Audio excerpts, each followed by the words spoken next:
Keir Starmer was very, very naive in thinking that he could just kind of change the deck chairs on the Titanic, really, and change politics. And literally all he's done is change the colour of the deck chairs from blue to red, isn't he? Because he's such a poor leader, because he has no conviction, because he's not respected, because he isn't an orator, because he doesn't have any vision.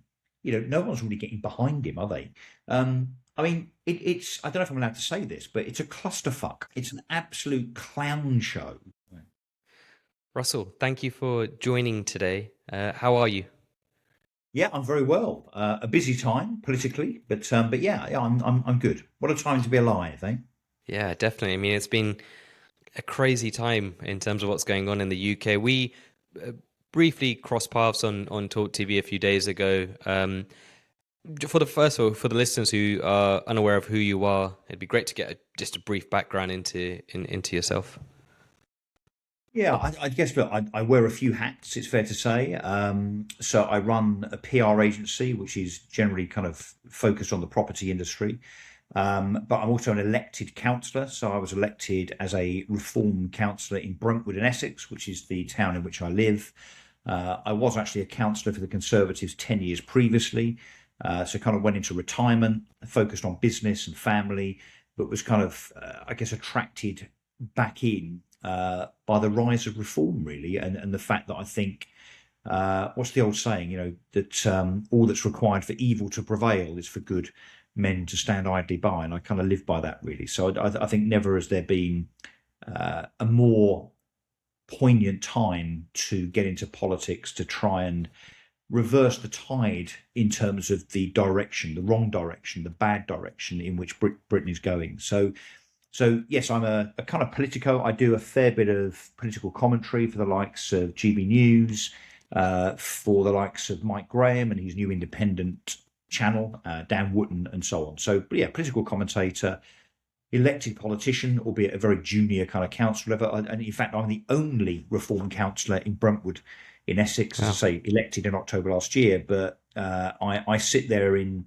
deference against lots and lots of Lib Dem, Labour, and Conservative faces in the council chambers. That's quite fun. So yes, I do a lot of things. I keep very, very busy. And actually, for what it's worth, in my spare time, I'm a bit of a car nut. But let Okay. me know if you want to explore that or not. Interesting. I mean, what drew you to reform? I mean, there's few obvious reasons. We've had a few reform people on this podcast. What specifically for you drew you to reform, and what made you then stand as councillor for reform? So, my honest opinion is that there are two types of conservatism. One is the Conservative Party with a big C, which I think has lost its way significantly over the last few years. And I think it kind of almost by stealth started with David Cameron.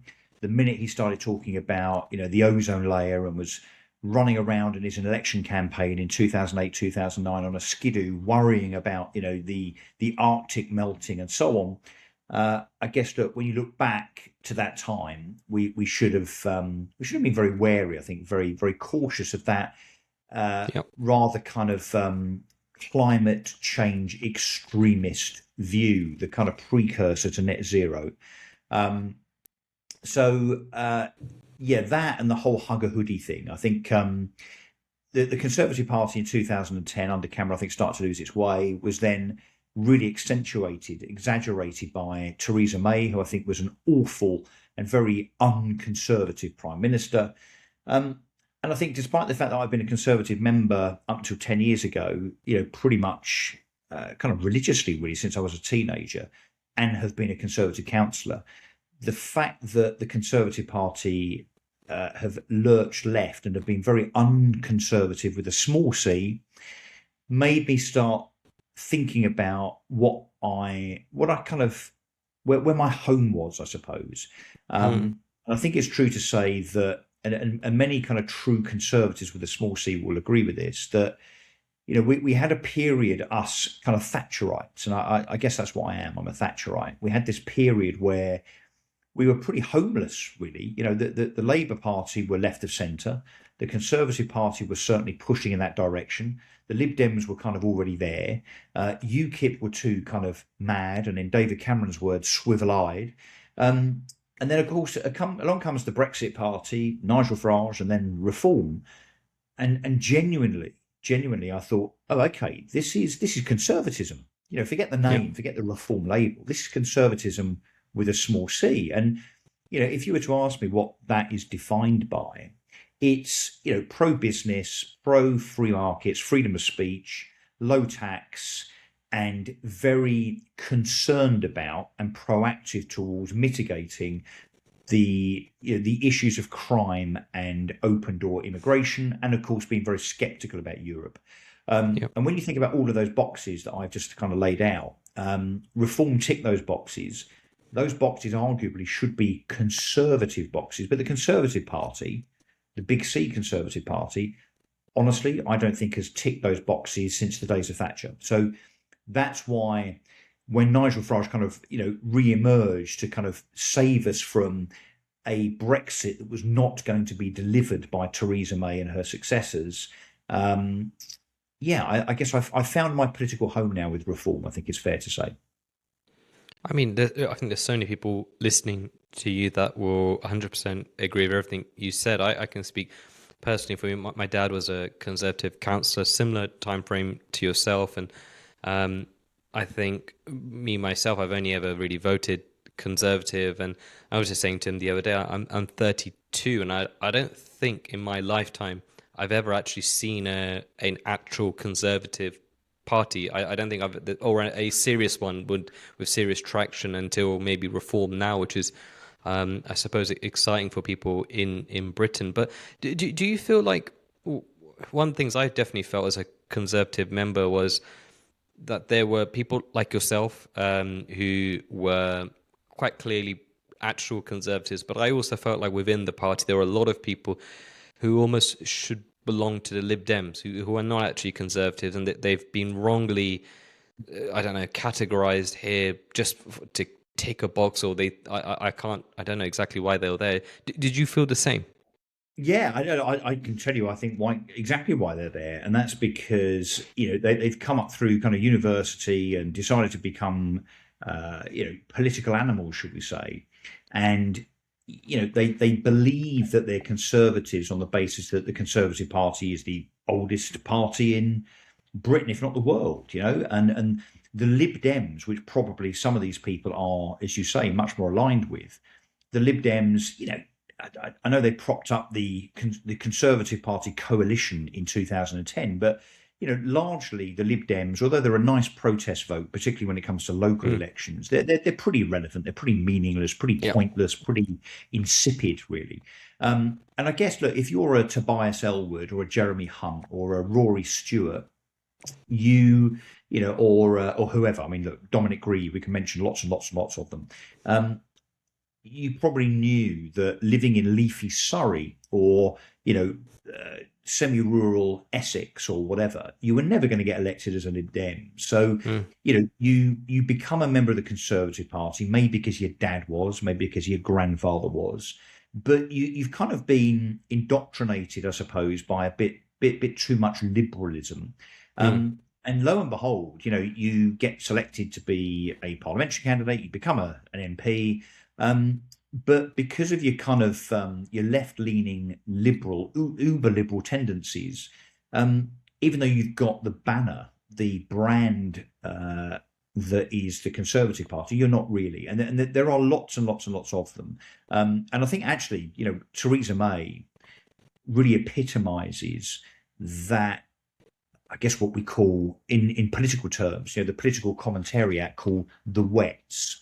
The Conservative wets, John Major, actually, I suppose, was the first one, wasn't he, really, in terms of having any authority, and then Theresa May. So I think, yes, I think it's absolutely the case that there are lots and lots of so-called Conservative MPs going back 20 years or so, 30 years or so, that really should not have been in the Conservative Party. But because of their pursuit of power and glory and money and whatever, realised that their best route to those things was to be members of the Conservative Party. And I think it's it's destroyed the Conservative Party. If you look at, here's my first controversial comment. If you look at the person that they have selected for the by-election, the Gorton and Denton by-election that's going to be held this month on 26th of February, I think it is. They've gone out to select a gay trans kind of LGBT activist ex-police officer that they think is the kind of right on thing to do. Now, Mm. I don't have any issues with trans people. I don't have any issue with gay people. I am very much a live and let live type of, of small c conservative. But that to me, I have to say, kind of really epitomises all that the Conservative Party have not learnt the lessons of over the last 10 or 15 years. In that it's a bit like this gang of, who is it, Amber Rudd and the like Gavin Barwell, etc., that have started this. Is it called the progressive element of the Conservative Party? Is it the progressives, whatever they're called, that think that a lurch back to the centre is where the Conservative Party is best to be and is going to get elected? Well, we kind of tried all that under Theresa May and arguably under Boris Johnson, and it really didn't work because actually most Conservative voters are not centrists, they're centre right. They are big, like I am, on the rule of law and controlling borders and low tax and so on. So very long answer, sorry, but the No. reality is, I think the Conservative Party has been infiltrated by people that are not pure small c conservatives, and is probably why they won't be elected to office again for probably the next 10, 12, 15, maybe even 20 years.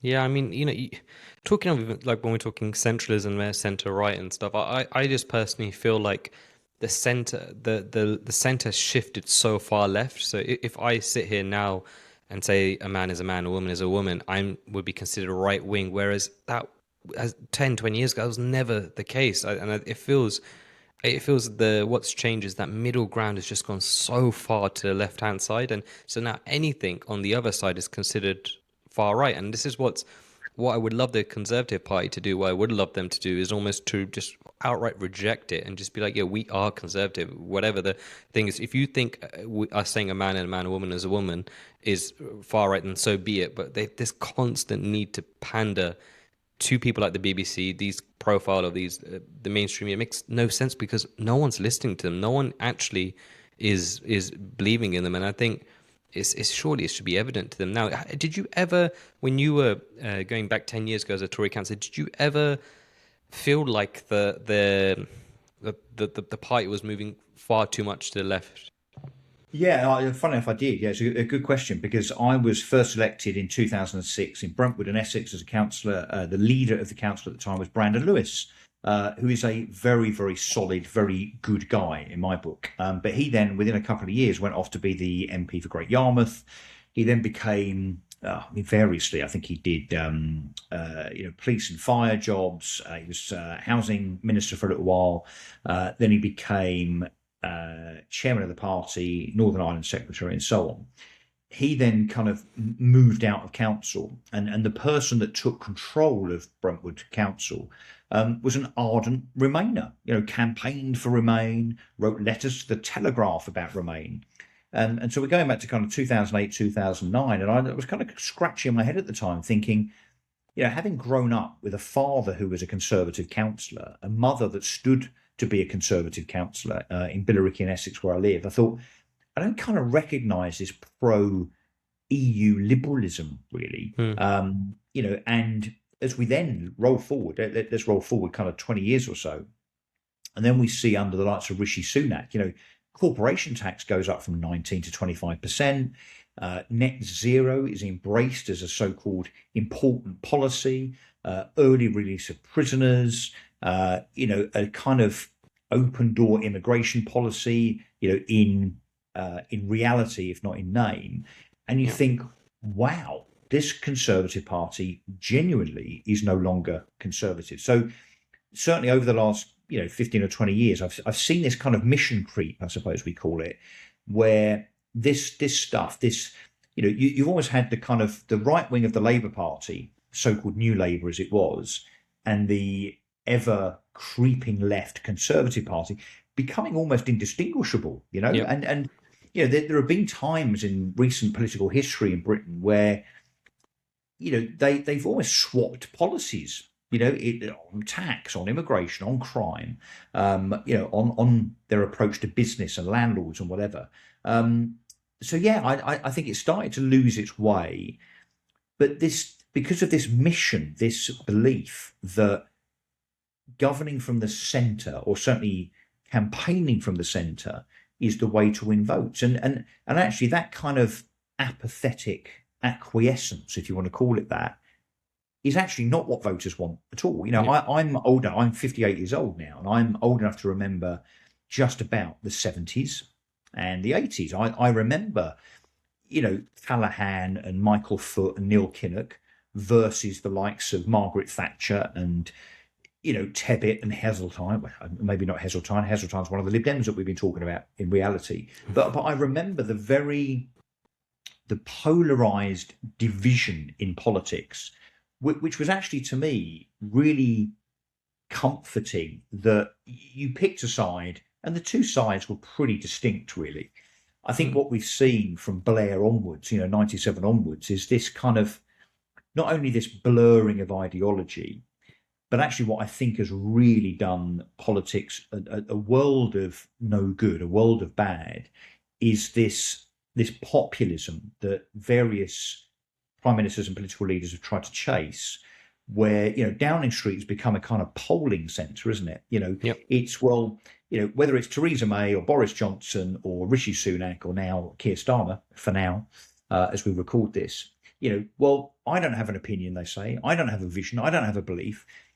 What do the people think? Well, politicians are supposed to set the agenda, aren't they? Politicians like Thatcher, and in fairness, Blair, had an opinion. They had what is called conviction. They were the leaders that said, I believe that, I don't know, in Thatcher's day, that parents are responsible for their own kids. So therefore I'm taking, the kind of morning milk away from children. But also I'm going to lower tax, and I'm going to launch Big Bang, and I'm going to allow people to buy their own council house in order to kind of seek prosperity. These were very robust and distinct policies that were very, very different between right and left, between red and blue. And I mean, don't you agree with me that we've lost that over the last 20 years? Blair, Cameron, to an No, extent, definitely. say Starmer, Sunak, they're the same bloody thing. And Yeah. I want to be led. I want to get behind conviction politicians, and that's why I'm a member of Reform, by the way, because say what you like about Nigel Farage, he's a conviction politician. He hasn't changed his view on anything in the last 20 years, really. He's always been, pro Brexit, anti interference from Europe, control borders, be tough on crime, seek a small state approach to everything, and certainly minimal tax. And I think that we need to get back to that conviction, as opposed to politicians that get elected having never had a job, never had a Yep. career, and simply want the position of whatever, party leader, prime minister, cabinet member, whatever, for the sake of power and self-advancement and self-promotion financially. Let's call it as it is, really. Yeah. I want to get back to conviction politics. I think so many people would agree, and I think you hit the nail on the head there with the last 20 years. I think these guys are managers, not leaders. There's nothing in them as leadership, and I hate the phrase of governing from the center. You should govern from strong principles and values. Like that's what I think people want to hear. They don't want to hear stuff like that. They don't know what your values are. What do you believe in? And I think that's so much more powerful and so much more interesting. Even if you don't agree with it fully, or do agree with it, it's so much more convincing, and you feel so much more that you're talking to an actual human being or listening to a human being rather than just this managerial profile of people. I mean, you said there about Starmer being one of them and is currently the prime minister, at least. What have you Well, made about? for the next few minutes, maybe. Yeah. I think we're gonna have to release this one as soon as possible. But what do you think of what do you think of what's going on right now? You know, with Starmer and Mandelson. Like, how do you summarize everything that's going on? Well, I mean, where to start with Starmer? Starmer started badly and it got worse, didn't it? And has done over the last kind of 18 or 20 months of his tenure. Um, a Keir Starmer that maybe with good intentions set out to say and did say and set out to achieve, the whole draining of the swamp, and, you know, trying to encourage and implement grown-up politics and authenticity and integrity and all the rest of it. And clearly, Keir Starmer was very, very naive in thinking that he could just kind of change the deck chairs on the Titanic, really, and change politics. And literally, all he's done is change the colour of the deck chairs from blue to red, isn't he? I mean, Yep. there's nothing's changed. Um, if anything, I think because he's such a poor leader, because he has no conviction, because he's not respected, because he isn't an orator, because he doesn't have any vision.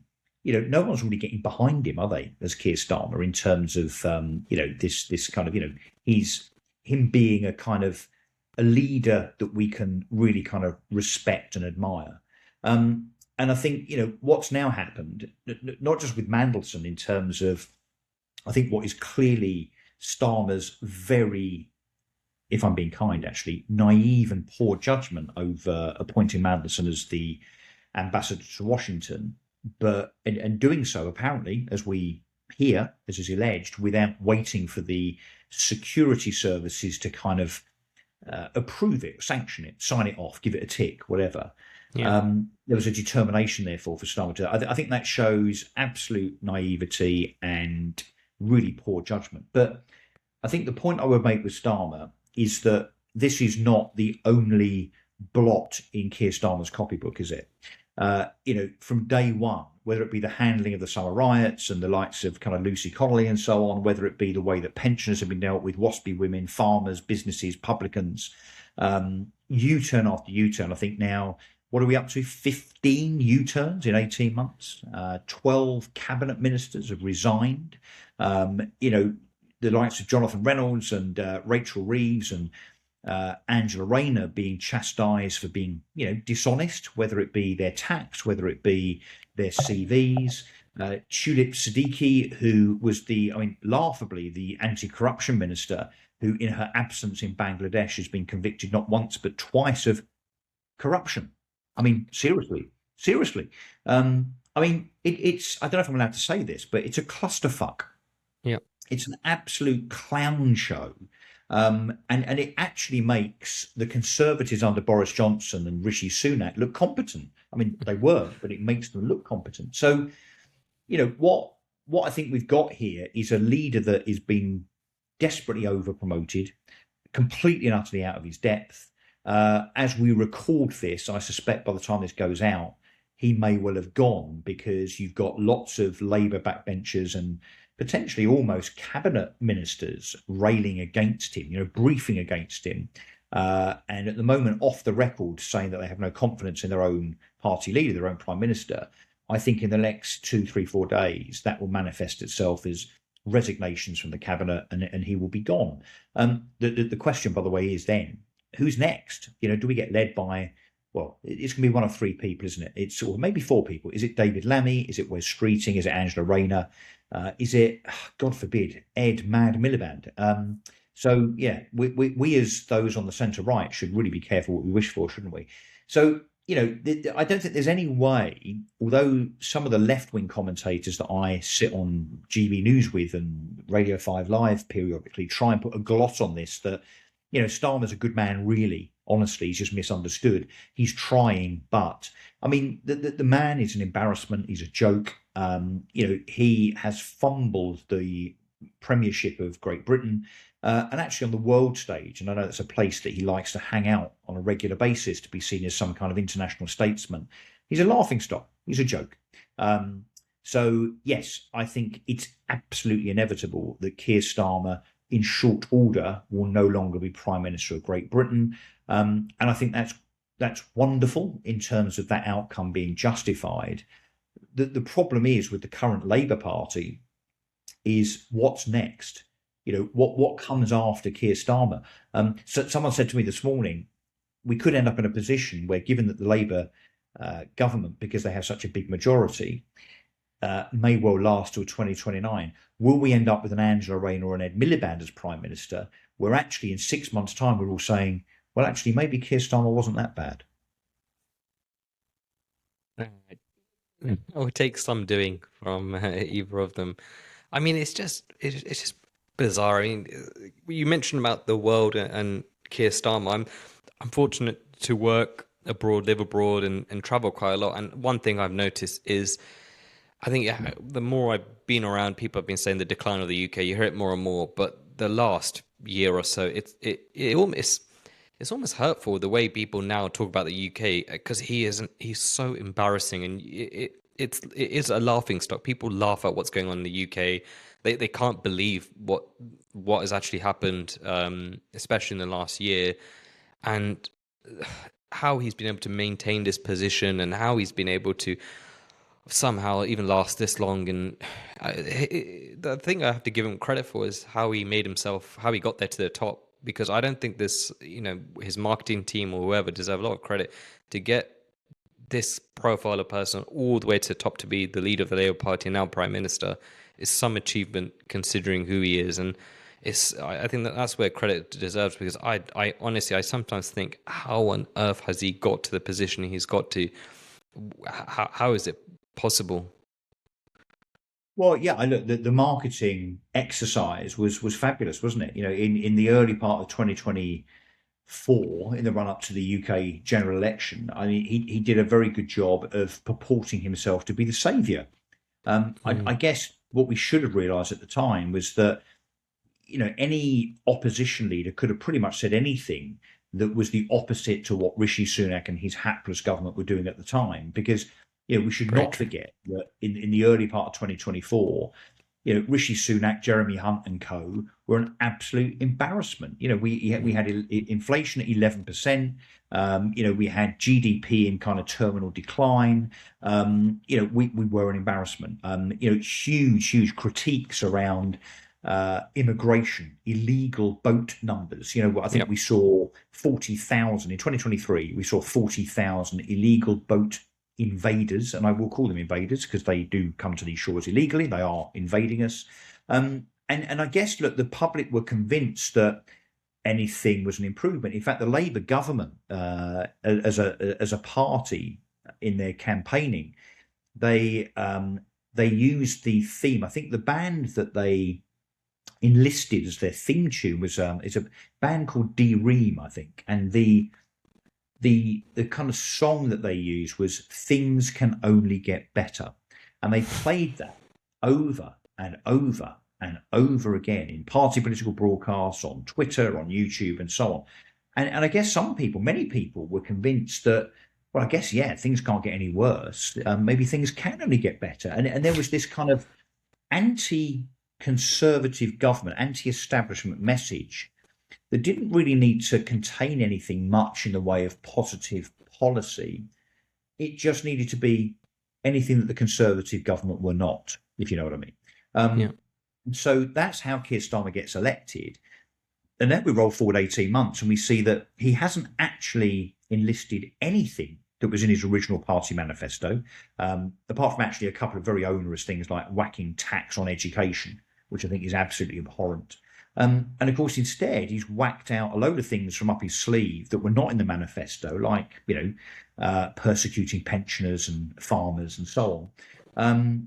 And those things, and, getting closer to the EU, letting prisoners out of jail early. I mean, all of these things were not in the Labour Party manifesto in 2024. And of course, if they had been, if the economic catastrophe that is Rachel Reeves and Keir Starmer over the last 18 months in terms of, deficit, black hole, borrowing, GDP shrinkage and so on, if he'd actually been honest about what he was going to do, no one would have voted for Labour. Who they would have voted for, actually, Sunil, I don't know.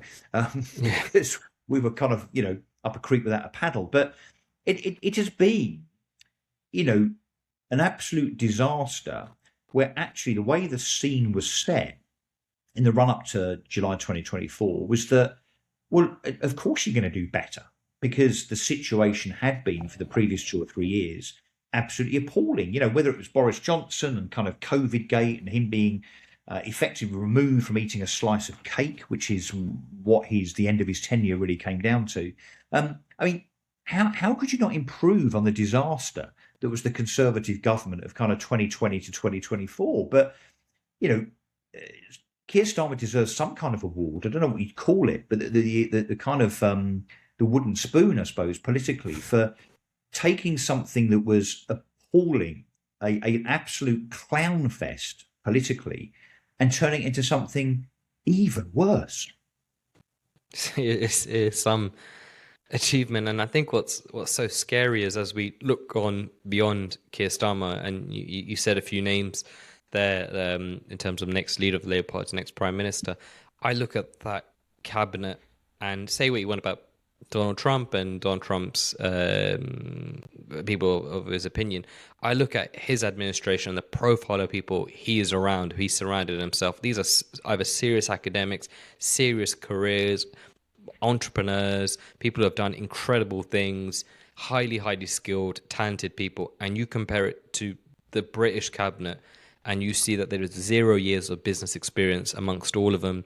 You look at the jobs that they've done, the things that they've, not even the jobs they've done, the lack of jobs that they've done in their career, the lack of skills that they've clearly shown, and I find it crazy that this is the caliber of the people running United Kingdom.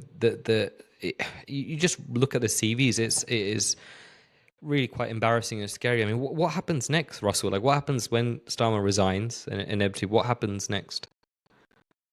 Yeah, and look, talking about that cabinet, for those that perhaps are watching this or listening to this from overseas, we have in Britain a rich history of political parody television programs. The likes of Yes Minister, Yes Prime Minister, and The Thick of It, which is written by a guy called Armando Iannucci.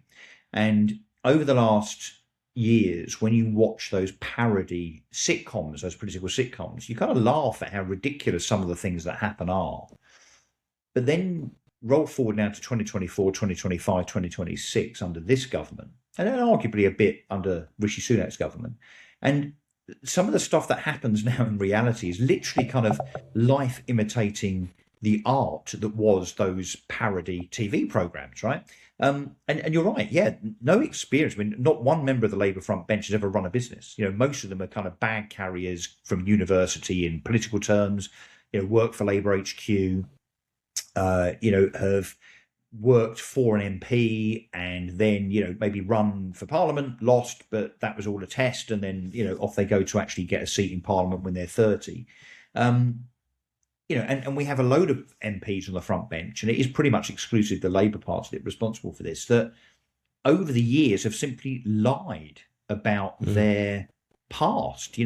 Jonathan Reynolds, business secretary, said he was a solicitor. Turns out he's not. He's not qualified at all. Rachel Reeves, our chancellor, said, qualified economist, worked for the Bank of England, did this, that, and the other for Halifax and HBOS and so on. The truth is a very slim slither of that in terms of her actual prowess as an economist, as a senior kind of member of the banking fraternity in economic terms. So, it's worse than not having any experience. We've got people that are running this country, whether it be education, transport, finance, defence or whatever, that don't only not have experience, they've kind of fibbed to end up in a position where they can pretend they've got a little bit of experience, but literally have none. To your question, so what happens next? Okay, well, look, I think it's fair to say that when the Guardian newspaper, which is probably the most left-leaning newspaper in Britain, splashes today, as we record this on Thursday, that Starmer's done. He's finished. He's gone. He's toast, right? That's what the Guardian have said. When the biggest supporter in media terms of Keir Starmer says he's finished, well, then we have to accept, I think, that he really is. And we've now got, Labour backbenchers and potentially ministers, as I've said earlier, briefing against him. I think it's fair to say that Starmer will be lucky to last by Sunday evening. I think, and Yeah. sorry, I'm not sure when this is going to go out, but he's not going to last. He's not going to last into mid-February. Let's say that. So yeah, what comes next? Okay, so we end up with a 3 month long leadership contest in the Labour Party, very protracted, maybe justifiably so in terms of it being pretty democratic, which in fairness, I think it is. Who are the runners and riders in that? Well, the runners and riders are going to be Ed Miliband, potentially David Lammy, uh, maybe Rachel Reeves, Wes Streeting, and of course Angela Rayner. Angela Rayner, of course, is already on manoeuvres. The press have trailed over the last few days the fact that she's raised a war chest of money, about £1 million, to furnish her campaign to be leader of the Labour Party and Prime Minister. The rumours are that she's already suggesting positions in cabinet to members of the Labour Wow. Party so that she can position herself with favour amongst certain members of the Labour Party. So, in other words, if Keir goes, I become Prime Minister. If you support me, you can be variously Defence Minister, Home Secretary, Energy Minister, whatever. So she's already doing that. So my money would be on Angela Rayner. I think Angela Rayner would win. I think even though she probably wouldn't be the popular choice from a British public point of view, I think she would be the popular choice from the Labour Party point of view, on the basis that the Labour Party don't really represent the public. Yeah. Huge union contingent, massive Muslim contingent. So I think they will all see Angela Rayner as salt of the earth, down to earth, kind of northern, gritty, sensible leader of the party that is a bit more left wing even than Keir Starmer, and what they will consider to be appropriate to the Labour movement. I think, though, in country terms, Angela Rayner, because I don't think she has the gravitas or the intellect to be Prime Minister, I think will be as much of a failure and an embarrassment as Keir Starmer. And that's terrible for the country, I'm afraid.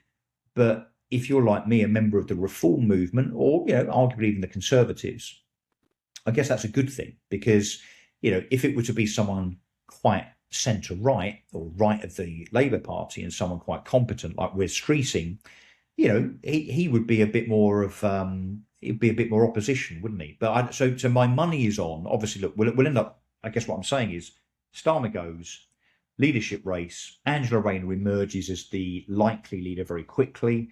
That probably happens around the May local elections here, of course, which are absolutely pivotal in terms of the barometer of how people are feeling in this country about politics and parties and politicians generally.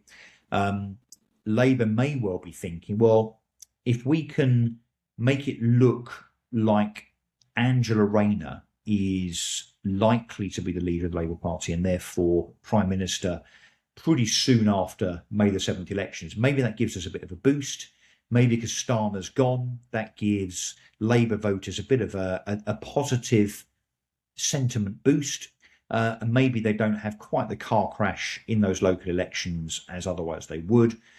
But the reality is, then going forward to the second half of 2026, then into 27, 28, bearing in mind the general election here isn't set until 2029. And Angela Rayner is going to fumble the ball. I mean, she'll be awful on immigration. Yeah. She's very, very left wing when it comes to such things as, persecuting landlords in favour of tenants. She's obviously the architect of what we call the Renters' Rights Act. She's also the architect of the bill that is the so-called Workers' Rights Act, which effectively says to employers, you've got no rights over your employees anymore. So she'll be an absolute unmitigated disaster. But I suspect that the Labour Party in Britain, being as dumb as they are, will vote for Angela Rayner to be the next leader and therefore the next Prime Minister of Great Britain. Yeah, I to be honest, I agree with your assessment. I think Angela Rayner too. I think the way she's distanced herself from Starmer a few months ago, the way you can clearly see she's posturing for that ready position as soon as resigns. I also think she'll do a massive woman push. She'll push the I'm the first. I'm going to be the She'll play first. the female card. Yeah, yeah. Yeah, for sure, for sure. Because she it's not like she has credentials or she's got anything else. She will be using that 24/7, and I think it will appeal to Labour, some of the current Labour Party, for sure. I don't think most people actually care in 2026 now, but I feel like some of their members and some of their MPs they will pick on the basis of this. These are the guys who are pro DEI and all this sort of stuff. So I think it makes sense for them to push. I think Reagan will definitely use that. And the other thing I think, Sunil, is that we shouldn't underestimate the size of the public sector. The amount of people that work for the government. There are something like 520,000 civil servants in Britain, plus police officers, fire, doctors who are obviously junior doctors currently on strike, wanting a 26% pay increase, nurses, teachers, and so on. The semblance of support for Labour is pretty much propped up, I think, by the public sector that know that the current government, and indeed an Angela Rayner government, will be very pro-union and pro-giving huge pay rises and perks to those doctors, nurses, train drivers, and teachers. So, that's going to come. And of course, as Margaret Thatcher once said, Sunil, the problem with socialism is that eventually you run out of other people's money. And we're seeing that already in Britain. And under Angela Rayner, in the next 2 or 3 years, you will see a further exodus of wealth creators, earners, entrepreneurs, business people, and far, far less in terms of tax take to prop up those public sector pay increases and this absolutely catastrophic burden of welfare that, as I understand it, Britain now has the highest level of welfare in terms of outflow as a percentage of GDP than just about anywhere else in the world. Angela Rayner, believe me, will add to that because she believes that, someone that is, let's say, of a blue collar persuasion should be better looked after than someone that employs them of a white collar persuasion. Yeah. And I think all Angela Rayner included, but everyone else you named, and you can include Keir Starmer on this, not a single one of them have ever mentioned about how they're going to grow the UK economy, aside from increasing taxes. I've not heard anything from any of them about how they're going to actually wealth create, and it's scary. And you just look at the numbers of people leaving the United Kingdom on a regular basis, and it's not just billionaires, it's millionaires, it's people in earning decent amounts of money. I was fortunate. I actually met Nigel Farage a few weeks ago here in Dubai, and I think it's just alarming the amount of people he saw that were British that were moved or here in Dubai. You can see it in Singapore, you can see it in parts of the US. Anyone that's trying to create businesses or create wealth, if you're a young person or even not even young, you're not going to do it in the UK. It is so unfavorable for you to do anything in the UK right now. Yeah, and the idea when you say it's going to get worse is so scary.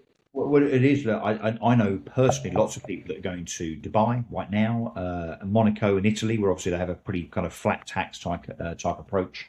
But here's a couple of stats for you that are real pieces of data rather than just kind of media rhetoric and and presupposition. And that is, the Henley report recently, which said that there's something like 16,000 millionaires now are going to leave Britain in the current 12-month period. And actually, fun enough, on my podcast, one of my podcasts, which is called The Two Russells, I interviewed a guy yesterday called Steve Eakins, who works for a business called Lumon. Lumon are a foreign exchange brokerage for the purposes of property transactions. And we kind of eked out of Steve the gravity, the enormity of how many people are exchanging sterling for other currencies in order to sell their properties here, convert that money into euros, dollars, or whatever, and to use that money to buy property abroad.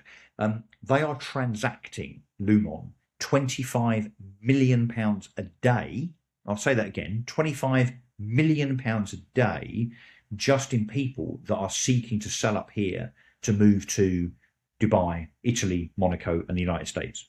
It is an absolute hemorrhaging of talent and wealth from Britain to other countries. It's what we called in the 90s, and you're probably too young to remember this, I'm sure, but in the 90s, when the then in the 70s, the then Labour government in the late 1970s under Dennis Healey as Chancellor, they decided to introduce a 90% wealth tax. Guess what happened? all of the entrepreneurs, the business owners, the rock stars, and the movie stars and celebrities all moved, and they called it the brain drain because it was all the talent leaving Britain.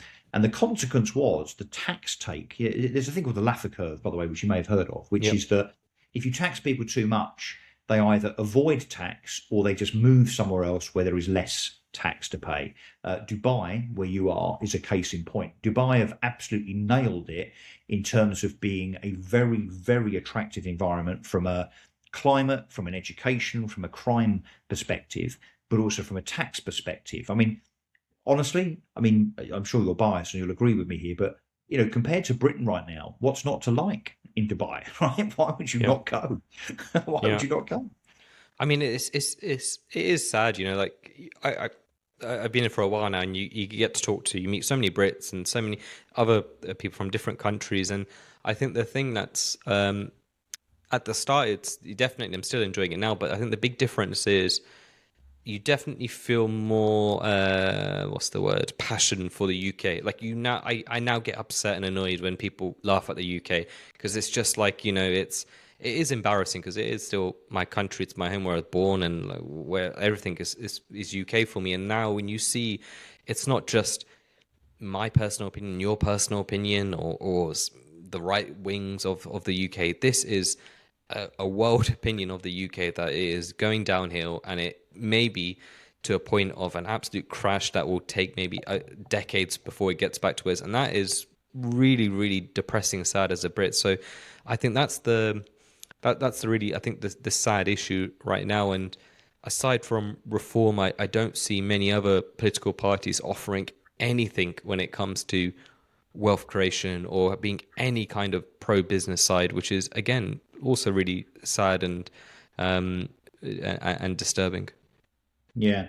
Yeah, I mean, look, the Conservatives, as we've said, should be being conservative, and they're not. They're either being very, very kind of mealy mouthed and sitting on the fence, or they're just copying what Reform are announcing around things like the ECHR Yeah. and so on. So, or rather, leaving the European Court and the European Convention. So, yeah, look, be under no doubt, the Conservatives not only don't offer anything in terms of solution, whatever they say, whatever Kemi Badenoch says, unfortunately now the electorate simply don't believe the Conservatives because they said they were going to do a whole bunch of things previously and didn't do any of them. They did exactly what Tony Blair did really in '97 onwards, Mm. which was to tax people a bit more, release a few prisoners, be soft on crime, soft on immigration. The Sunak premiership was nothing different to the Blair premiership, really, in ideological terms. So, no one believes the Conservatives now. No one believes Kemi Badenoch or Jeremy Hunt or whoever, Mark Francois, James Cleverly. No one believes them when they say, hey, do you know what? After 14 years of cocking things up, we've learned the errors of our ways. And by the way, they haven't actually apologised. I'll tell you what we'll do. We'll be tough on crime, tough on immigration. We'll stop the boats and we'll lower taxes. Well, why didn't you do that in the 14 years that you were in government then? So no one believes the Conservatives. I think if the question is, and maybe this is your question, is the direction of travel of Britain this descendancy into a kind of black hole, an abyss, really, culturally, politically, economically? Is it irreversible?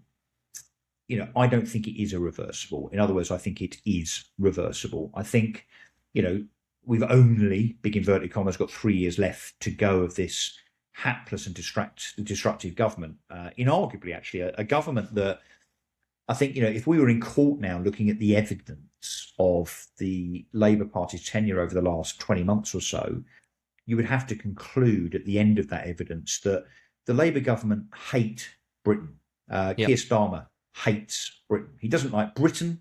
He doesn't like Britons. And he's doing everything he can to favour, China, for instance, illegal immigrants, and so on. pro-Palestinian protesters that can go and smash police officers over the back with sledgehammers and get away with it on the basis of being seen to be not guilty, and look, so on and so on and so on, persecuting wealth creators, persecuting landlords, persecuting farmers, persecuting pensioners, and so on and so on.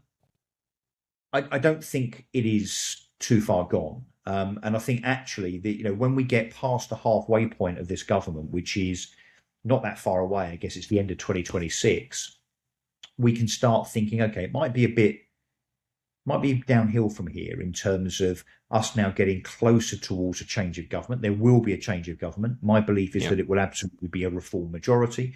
Nigel Farage will be the Prime Minister of Great Britain, and I think deservedly so.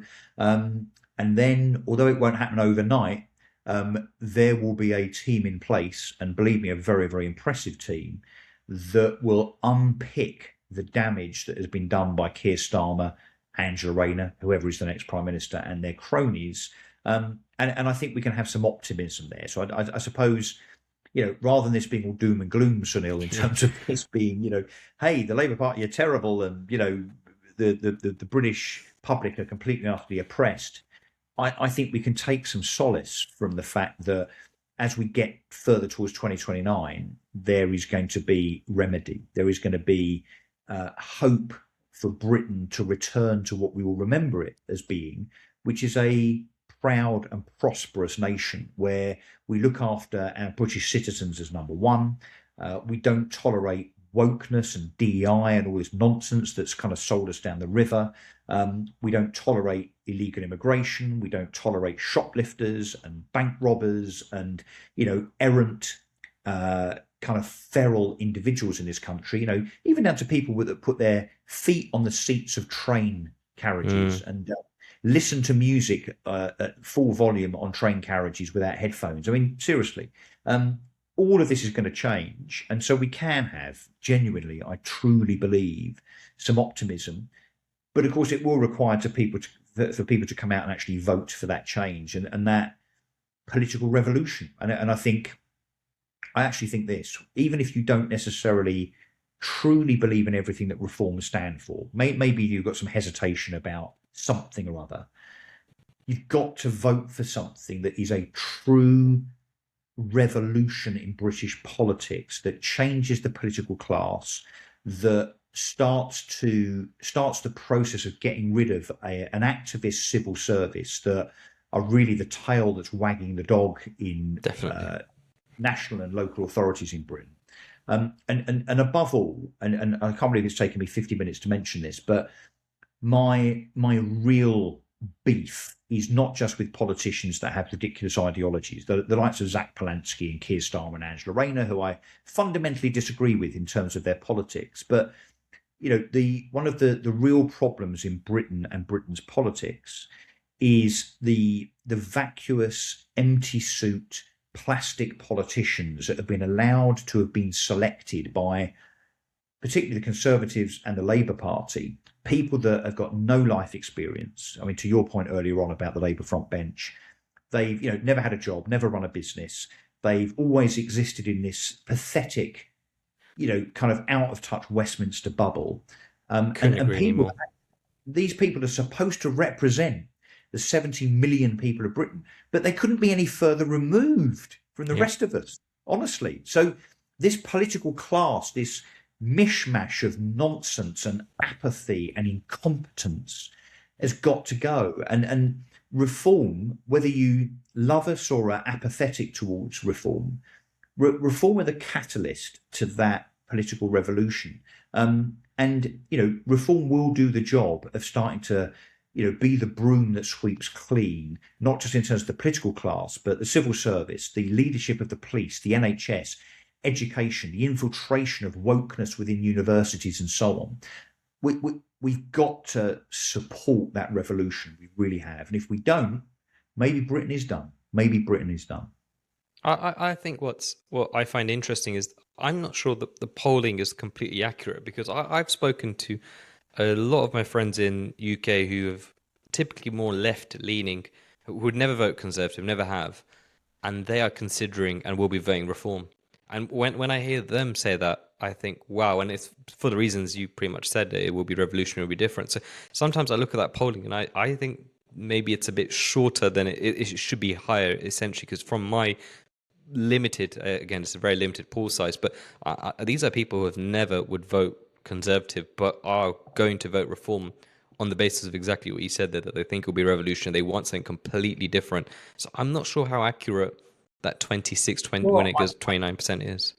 it's interesting. Most weekends I go out knocking on doors, and I'm certainly doing that a lot more now. In the run up to the May the 7th elections, I'll be up helping Matt Goodwin in the by election in the next few days, knocking on doors, talking to real people, and so on. And what's quite interesting is that some people are very candid, very obvious about the fact that yeah, I support reform and I'll be voting for you. And you go, yeah, great, brilliant, thank you very much, and that's much appreciated. And there's the occasional, I'm a Tory and I'm always going to vote Conservative or Labour, but there's a large swathe of people on the doorstep that don't really want to say, and it may be. I mean, look, Nigel might tell me off for saying this, but it may be that some people think there's a bit of a stigma still to standing on the doorstep, listening to, talking to a random person with a neighbour's hearing and Yep. them saying, yeah, I'm voting reform. But I'll tell you something for nothing. There's a lot of people that won't necessarily say they're voting reform, but they're damn well going to vote reform. Yep. And so I think to your point, you're right. I think, we can be sitting there at 32% in the polls with the Conservatives and Labour at kind of 16, 17%. I suspect that what we will now start to see is a kind of an overreaching of our performance in more and more by-elections, whereby reform will perform in certain seats that you would have otherwise expected us to. One quick example, where I am in Brentwood as a councillor, there's a particular ward which has always been Liberal Democrat for decades. We went and knocked on about 200 doors a couple of Saturdays ago, me and a reform team, and our straw poll of knocking on doors, without pushing, without being overly optimistic, was about 51, 52% of people that answered the door and told us how they were going to vote said they were going to vote reform in a Wow. Liberal Democrat area. So, plus the secret voters that I've just kind of outlined, I think if there was an election tomorrow, a general election tomorrow, I think it would be an absolute landslide. And it's not just because reform is, full of common sense and good old fashioned commonsensical values and, understands the need to promote, low tax, small state, big business, and promoting business and doing everything we can to make sure that we stem the tide of illegal immigration and so on and so on. It's because we've been so badly served by the uni party of the Lib Dems, Labour, and Conservative that, I mean, to use a kind of Star Wars phrase, really, we're the only hope, aren't we? Mm. Well, Russell, it's been great speaking to you, and I think so much of what you said will resonate so much with the listeners. And good luck to you coming up with the elections. And yeah, it's been great watching your work on TV and stuff. I have to end, as I always end with all our guests, with our usual question of an unpopular opinion you have that you think should be popular. Yeah, so I've had this debate. I had this debate with Mark Littlewood. I don't know if you know Mark Littlewood from PopCon, Popular Conservatism. I was on GB News with him yesterday, and I was also on Mike Graham's new show and did Plank of the Week with him today. And he's a good guy. I like Mark a lot. He's a conservative with a big C, but we agree on most things. We had this debate about capital punishment. And he said to me, I presume you're in favour of capital punishment, given that I'm a reform member and a reform councillor. And so my unpopular opinion is, as a reform member, no, I'm not. I'm not in favour of capital punishment. And I'll tell you why, is because, I think it's barbaric, to take somebody else's life in the pursuit of justice, which effectively is revenge, isn't it? Something happens that's horrendous. We make ourselves feel better by that person perhaps being incarcerated and then executed. It makes us feel better. But also that if we think that the likes of the Manchester Arena bomber or Axel Rudabikana would have been stopped by the prospect of being executed for their crimes, I think that's naive. I don't think that in many circumstances, when it comes to the worst crimes, I don't think it's a deterrent. So, as a reformer, and by the way, I'm not even sure that Reform have yet decided or laid out what their policy is on capital punishment. But there are many members of the right, the centre right, that are firmly in favour of capital punishment. But my unpopular opinion, Sunil, is that I am not. Interesting. I mean, for me, that's very fascinating. I think for a long time, and I've been more in favor of it, and I think I still lean more in favor. I think what's changed me is exactly what you said there. One of the reasons I am really differing with it at the moment is exactly what you said, that it wouldn't have stopped what happened in Manchester with the bombings. It wouldn't have stopped some of these attacks. And the other thing I think that's changing my opinion a little bit is, weirdly enough, the assisted dying bill and the abortion decriminalization of it going basically up until birth, where I've been basically going against both those bills, saying, we need to value human life. And I'm really sad what's going on in Britain when we stopped valuing human life with the assisted die bill and abortion and all this sort of stuff. So I'm talking a lot in recent on this podcast in particular, where I feel in the West in general, we just don't seem to value human life anymore. We've been told this nonsense lies about we're overpopulated and all this sort of stuff, where we're seeing Western people, actual Brits, forget about immigration for a second, Brits are not having children. The replacement theory is real. We are going to get replaced by immigrants if Brits don't have more and more children. Western people are not having children. Japan have this problem, and I just feel like we've been pushed down this narrative for so long about human life not being important. So then that puts me in a weird position, because I've previously said that I'm very pro capital punishment, but then I'm also, that is taking human life. So it's a bit of a It dilemma. is the other, I guess, the other aspect of this is that I think, if we want, God, it's horrible to talk about, a terrorist or a child killer, if we want them to truly face justice, and justice is about, the rules of natural justice about a number of things, justice being seen to be done, that person being punished, and also that person being out of the way so that society are protected from that person. In terms of punishment, I can't think of anything worse, honestly, than spending all of your life in prison, in solitary confinement, maybe being, attacked. And I'm not condoning this, by the way, but maybe being attacked by others within prison. I think that is a better outcome from the point of view of punishment than allowing someone the benefit of having their life taken from them. Yeah. Interesting. Food for thought. Thank you so much for your time, Russell. Great speaking to you. Pleasure. It's been great. Thank you. Thank you.